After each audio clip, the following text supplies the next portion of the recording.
भक्ति, भजन और प्रवचन के अद्भुत संगम में डूबने के लिए सब्सक्राइब करें हमारे चैनल को।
धीरे धीरे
जग तारन को आई महारानी, जग तारन को आई महारानी। कहते हैं सब ऋषि मुनि ज्ञानी, कहते हैं सब ऋषि मुनि ज्ञानी। मैया तुम्हारे सिवा कोई नैया, माँ तुम्हारे सिवा कोई नैया, नैया धीरे धीरे री बहो माँ नर्मदे मैया, धीरे धीरे री बहो माँ नर्मदे मैया।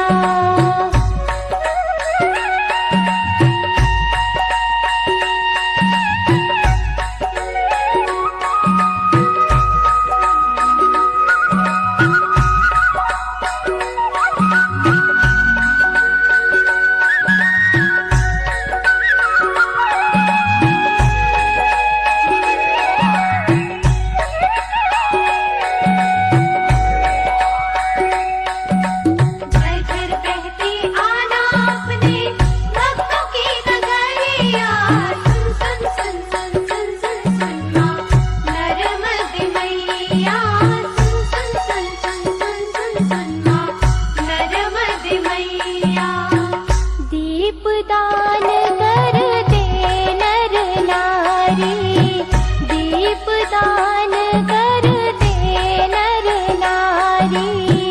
हरती सबकी विपदा सारी, हरती सबकी विपदा सारी। मैया पार करो मोरी नैया, माँ पार करो मोरी नैया, नैया धीरे धीरे री बहो माँ नर्मदे मैया, धीरे धीरे री बहो माँ नर्मदे मैया।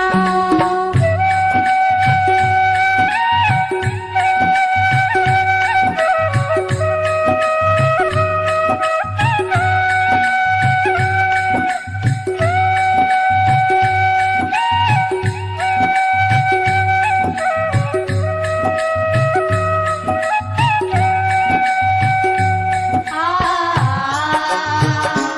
हो आ हो। अंधन आँख कोढ़िन को काया, अंधन आँख कोढ़िन को काया। अपरंपार तुम्हारी माया, अपरंपार तुम्हारी माया। मैया रागी लेत बलैया, माँ रागी लेत बलैया, बलैया धीरे धीरे री बहो माँ नर्मदे मैया। आंजनेय श्री हनुमान जी महाराज के पावन प्रांगण में बैठकर हम लोग शिवरात्रि के महापर्व में शशांक शेखर शंकर भगवान की कुछ चर्चा को श्रवण करने का सुयोग प्राप्त कर रहे हैं, और वह भी आज शिवरात्रि के महापर्व पर। हमारे यहाँ 3 रात्रियों का बड़ा महत्व है। रात्रियां तो 365, लेकिन 3 रात्रि बहुत महत्वपूर्ण है। एक कालरात्रि, एक मोहरात्रि और एक महारात्रि। महारात्रि होती दिवाली की रात, और मोहरात्रि होती शरद पूर्णिमा की रात्रि, जिसमें भगवान श्री कृष्ण ने वंशी बजाकर सारे चराचर को मोहित कर दिया था। और कालरात्रि, मोहरात्रि, महारात्रि दारुणा, और कालरात्रि आज है। काल का तात्पर्य है जिसने समय के ऊपर, मृत्यु के ऊपर, शशांक शेखर शंकर भगवान जिनके अधिष्ठाता हैं, जिन्होंने काल पर भी विजय प्राप्त की है, वो आज कालरात्रि है। मोह रात्रि के दिन जो जागरण करके भगवान श्री राधा कृष्ण की आराधना में लगा रहता है, शरद पूर्णिमा की रात्रि में उसे माया से मोहित नहीं होना पड़ता है। और महारात्रि होती महानशा, माने दीपावली। दीपावली की रात्रि में जो जागरण करके भगवती की आराधना में निरंतर रत रहता है, ऐसे व्यक्ति को संसार में कभी भी दारुण वेदना नहीं भोगना पड़ती। और आज है शिवरात्रि। शिवरात्रि को जो जागरण करके शांख शेखर शंकर भगवान का अर्चन वंदन पूजन करते हैं, ऐसे लोगों के जीवन में काल का कोई प्रभाव नहीं होता है। शिवरात्रि महापर्व है। ब्रह्म वैवर्त पुराण में और कई शास्त्रों में लिखा है, गृहस्थ व्यक्ति कोई व्रत करे न करे, और उसको 3 व्रत बहुत अनिवार्य है। यदि नहीं करेगा दोष लग जाएगा।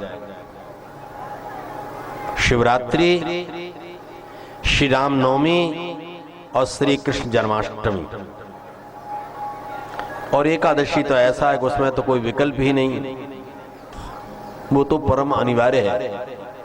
एकादशी का व्रत तो जीवन के साथ चलता है। वो हमारे जीवन के जितने भी क्रियाकलाप हैं सभी की शांति प्रायश्चित करने का एकमात्र ऐसा विकल्प है। पूज्य चरण बापोली वाले गुरुजी कहा करते थे, भैया जब व्यक्ति का शरीर छूटता है तो चित्रगुप्त पहला प्रश्न करते हैं, यमराज पहला प्रश्न करते हैं चित्रगुप्त से, बताओ इस व्यक्ति ने एकादशी कितना व्रत किया है। यहां से अपने कर्मों का अनुवाद शुरू होता है। और बड़े बड़े पापों के प्रायश्चित में एकादशी के व्रत की बड़ी महिमा है। जीवन भर के संपूर्ण पापों को मिटाने के लिए शिवरात्रि का महान व्रत अपने आप में अद्वितीय है। इसलिए आज की रात्रि का, आज के दिन का व्रत करते हुए व्यक्ति अहर्निश व्रती रहकर, आज के दिन भोजन का विधान नहीं है, फलाहार से व्रत किया जाता है। कल इसका पारण है, लेकिन रात्रि में आज के दिन जागरण की बड़ी महिमा है। महाभारत में लिखा है, अहिंसा सत्यम क्रोधम दानम इंद्रिय निग्रह। सत्य भाषण करो, इंद्रियों पर नियंत्रण रखो और हिंसा मत करो। इनसे भी बड़ा है व्रत करना। अहिंसा सत्यम अक्रोधम, कोई क्रोध न करे, सत्य बोलता रहे, अहिंसा रखे और अपनी इंद्रियों पर नियंत्रण करे। इनसे भी बड़ा है व्रत। अहिंसा सत्यम क्रोधम दानम इंद्रिय निग्रह, और दान करता रहे, इंद्रियों पर नियंत्रण करे।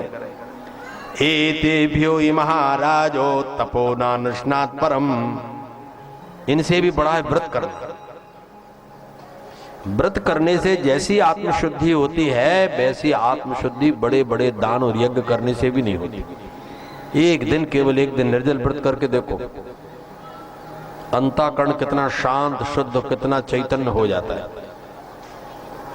जितना प्रदूषण होता है वो अन्न से होता है, और अन्न में भी वो तमोगुणी अन्न जो नहीं खाना चाहिए, वो पेट में पहुंच करके हमारे चित्त की वृत्तियों को, मन को चंचल करता है। उससे हम भगवान के पथ से हट जाते हैं, आत्म तत्व से दूर हो जाते हैं। इसलिए सबसे बड़ा नियंत्रण तो जिह्वा का है। इसलिए कर्म ऐसा है कि कल्पकोटि शतैरपि, जो कर्म हो चुका है वो करोड़ों कल्पों तक भी नहीं काटा जा सकता है। भोगना ही पड़ेगा।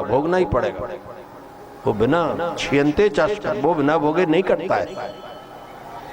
यथाधेनु सहस्त्र बंसो बिंदति मातरम तथा पूर्व कृतम कर्म कर्तार मन गच्छति। पूर्व का किया हुआ कर्म पकड़ लेता है। जाने किए हुए कर्म तो पकड़ते, पर अनजाने कर्म पकड़ लेते हैं। जनक जी शंकर जी के कितने बड़े भक्त थे।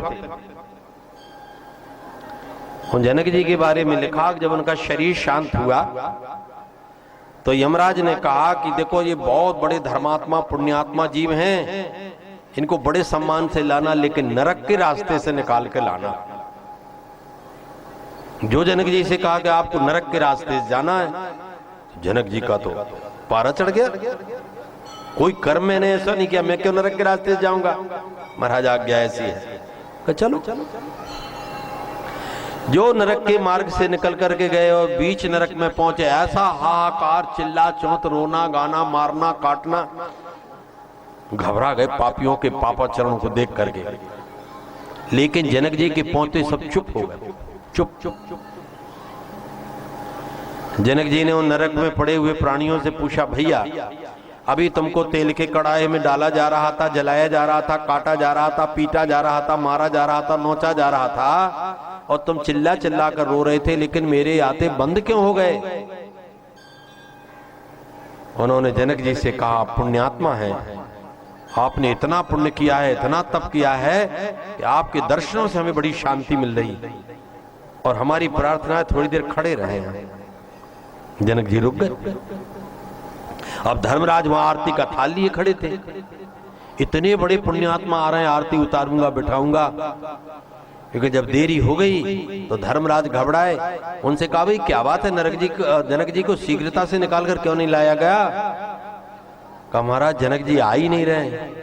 अब पापी व्यक्ति को तो मार कर ले जाया जाता है, कैसे नहीं जाएगा? लेकिन पुण्यात्मा से नहीं कहा जा सकता है तुम चलो। पुण्यात्मा जैसा कहता है वैसा दूतों को करना पड़ता है। मैं विश्राम करूंगा तो विश्राम की व्यवस्था करना पड़ता है, मैं भोजन करूंगा तो भोजन की व्यवस्था देना पड़ती है। और पापी व्यक्ति यदि नरोनच करता है, ऐसी मार पड़ती है, खींच करके ले जाते हैं।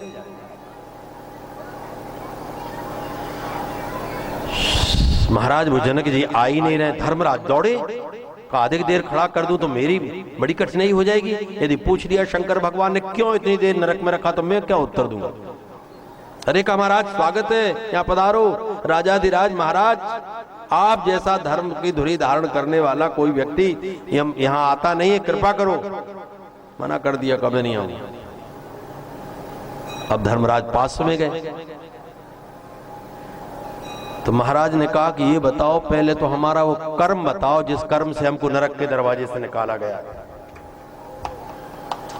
पहले वो कर्म बताओ कि जिससे हमें नरक के दरवाजे से निकाला गया है। ध्यान दीजिए। धर्मराज ने कहा, जनक जी आप जैसे पुण्यात्मा, दिव्यात्मा, पवित्र आत्मा, तप आत्मा कोई दूसरा नहीं है, लेकिन एक बात लिखी गई है, आपका रथ चला जा रहा था और एक गाय प्यासी छटपटाती आकर पानी पी रही थी। आपके रथ की गड़गड़ाहट, खड़खड़ाहट के कारण वो चौंक करके डर के भाग गई।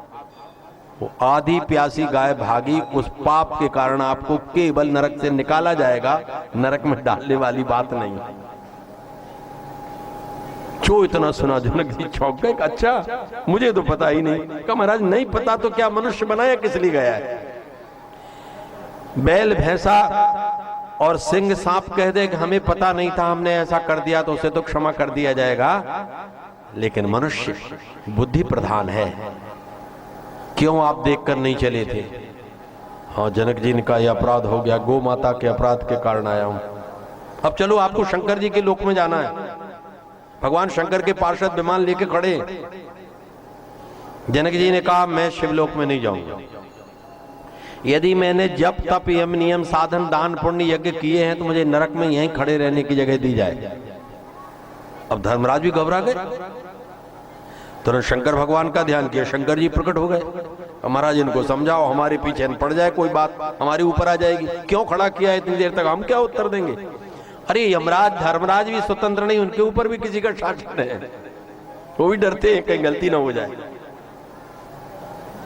शंकर भगवान के चरणों में प्रणाम करके जनक जी ने कहा, नाथ मैं प्रजा पालन करने वाला राजा हूं, प्रजा को दुखी देखना मैं सीखा नहीं हूं। इतने करोड़ों करोड़ों लोग मेरे देखने से आनंदित हो गए, ऐसी कृपा करो मैं खड़ा रहूं। मेरे पुण्य से, मेरे तप से, मेरे जप से यदि इनके पाप कटते हैं और नरक के वासियों को सुख होता है तो मुझे नरक में रहने में कोई आपत्ति नहीं। मुझे थोड़ा कष्ट होगा, मलमूत्र की गंध विष्ठा तमाम सब पड़ा हुआ है, बैतरणी नदी पीव की बह रही है, यहाँ का दृश्य और यहाँ की गंध और यहाँ का सारा वातावरण देखने से मन बहुत कांपता है, लेकिन क्या करें?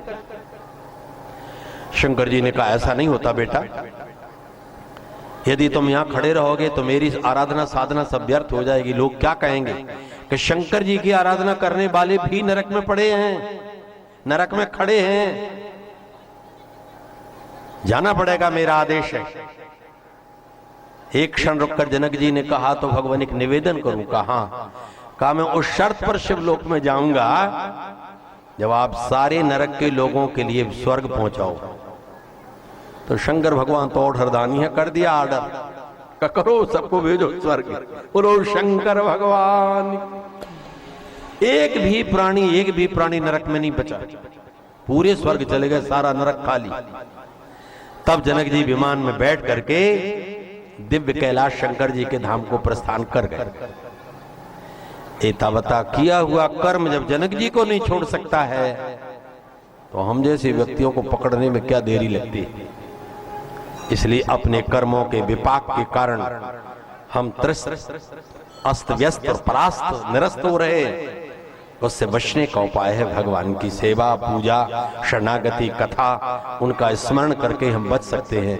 दूसरा कोई उपाय नहीं हो सकता है। बोलो शंकर भगवान की।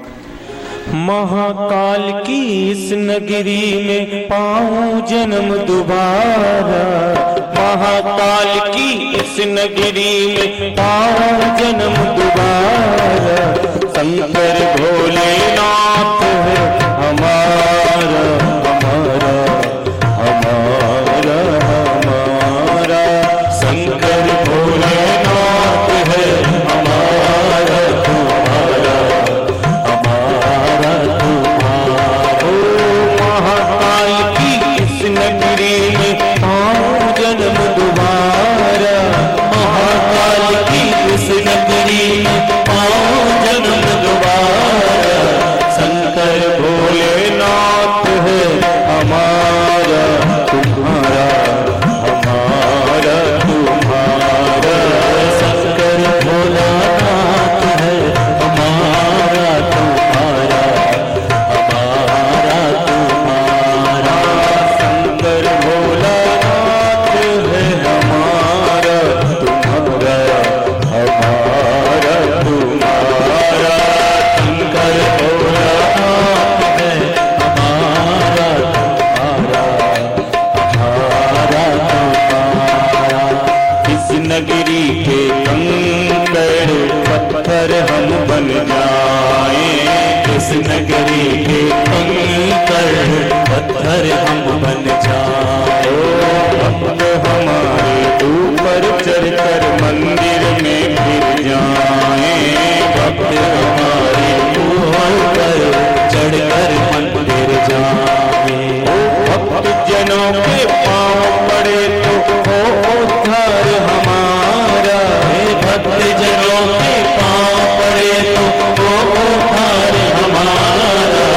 शंकर भोलानाथ है हमारा तुम्हारा हमारा तुम्हारा, शंकर भोलानाथ है हमारा तुम्हारा हमारा।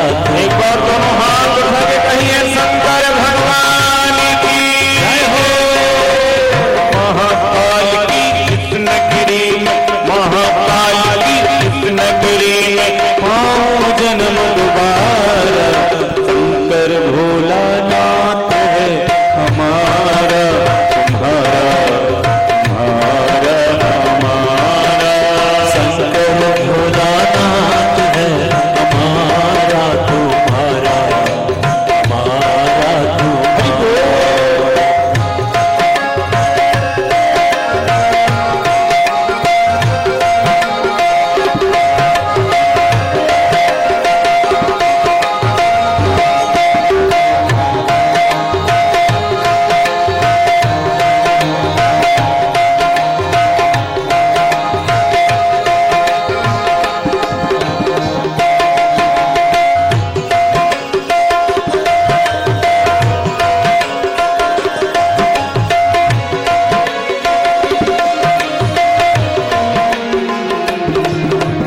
जब भी ये तन त्यागूं त्यागूं सिपरा तट पे, जब भी ये तन त्यागूं त्यागूं सिपरा तट पर। हो जब भी ये तन त्यागूं त्यागूं सिपरा तट पर, जब भी ये तन त्यागूं त्यागूं सिपरा तट पर।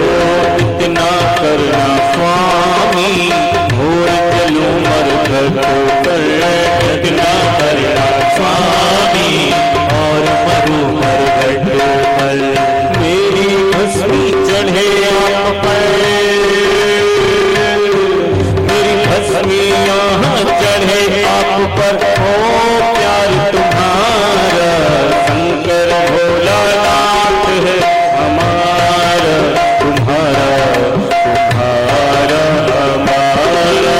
शंकर भोलानाथ है हमारा तुम्हारा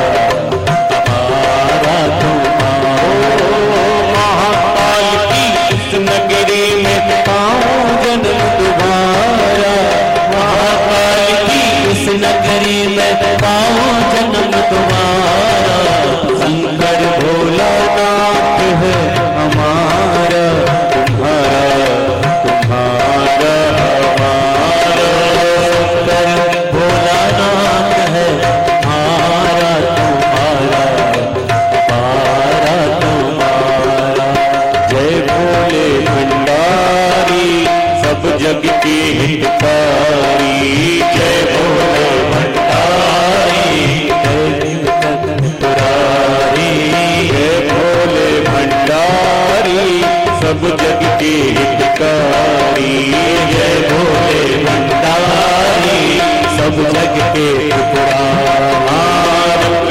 लाज हमारी बाबा के पुरारी रखियो लाज हमारी बाबा के पुरारी मन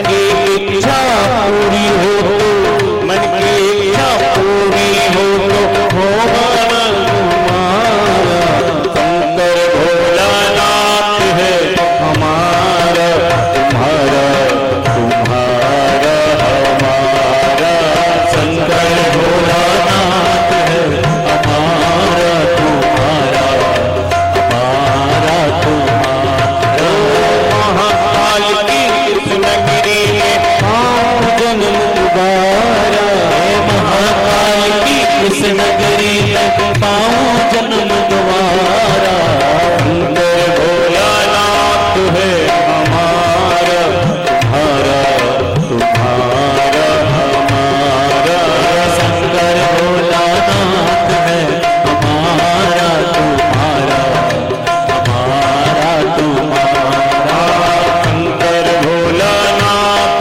है हमारा तुम्हारा तुम्हारा हमारा शंकर भोलानाथ है हमारा तुम्हारा हमारा तुम्हारा हमारा तुम्हारा हमारा तुम्हारा हमारा तुम्हारा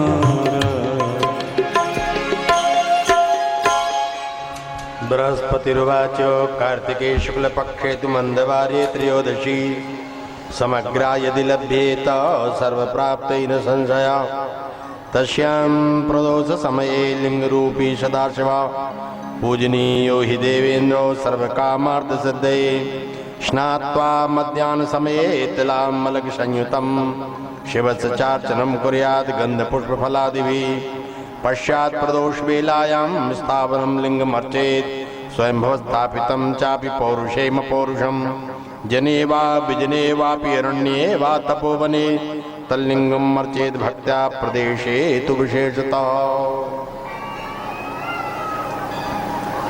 पहले भी प्रसंग में हम ये बात बता चुके हैं कि आज शिवरात्रि के दिन शिवलिंग के पूजन की क्यों इतनी बड़ी महिमा है। भगवान ब्रह्मा और विष्णु के सामने एक पिंड निकला था, खंभा चला गया आकाश में, न ब्रह्मा जी पार पा पाए न विष्णु भगवान। यही स्तंभ, ये खंभा, लिंग माने प्रमाण, ये शंकर भगवान का वो प्रमाण है जब वो ब्रह्मांड में नीचे पाताल से लेकर ब्रह्मलोक तक चले गए, कोई पता ही नहीं चला कि कहां से निकला कहां चला गया। उसे आज शिवलिंग के रूप में पूजन करते। ये फाल्गुन के कृष्ण पक्ष की 14 तिथि को हुआ था। इसलिए आज के दिन भगवान ने कह दिया था कि जो व्यक्ति इस महाशिवरात्रि मेरे पर्व में रात्रि में चारों पहर मेरी पूजा करता है वो 12 महीने मेरी त्रिकाल पूजा का फल प्राप्त कर लेता है। आज का व्रत करने वाले व्यक्ति को शंकर जी के संपूर्ण 1 वर्ष के व्रत करने का पुण्य प्राप्त हो जाता है। इसी प्रकार से कार्तिके शुक्ल पक्षे तो मंदवारे त्रयोदशी, यदि कार्तिक के शुक्ल पक्ष में 13 शनिवार के दिन पड़ जाए, ये बड़े सौभाग्य का विषय है। समग्रा यदि लभ्येत सर्व प्राप्त न संशय, यदि ऐसा पड़ गया तो समझ लेना कि सब कुछ प्राप्त करना आपके लिए बहुत सरल हो गया। ऐसे प्रदोष में सारी सिद्धियां हो जाती हैं। भगवान शंकर के शिवलिंग का पूजन करे, आंवले के फल से शंकर भगवान का पूजन करे, और यदि वन में, तपोवन में, पहाड़ी पर कोई शिवलिंग है तब तो कहना ही क्या है, क्योंकि शास्त्र कहते हैं कि घर में जो शिवलिंग पूजन करने का फल प्राप्त है उससे 100 गुना फल गांव के बाहर शिवलिंग में पूजन से प्राप्त होता है। और यदि गांव के बाहर से जंगल में कोई शिवलिंग है, वन में, तो वहां पूजन करने से तो और 100 गुना फल बढ़ जाता है। यदि पर्वत की ऊंचाई पर, चोटी पर कोई शिवलिंग स्थापित है, यहां भगवान शंकर की पूजा करने का 1,00,000 गुना फल बढ़ जाता है। इसलिए शिवलिंग के पूजन में तपोवनाश्रितम लिंगम पूजितम वा महाफलम, ऐसे शिवलिंग के पूजन करने में बड़ी महिमा का वर्णन है। सभी तीर्थों की तुलना में गंगा स्नान श्रेष्ठ है। और इसी प्रकार मंदिर, भगवान के मंदिर के निकट कोई नदी तालाब हो, उसमें भी स्नान करने वाले को गंगा में स्नान करने का फल प्राप्त हो जाता है।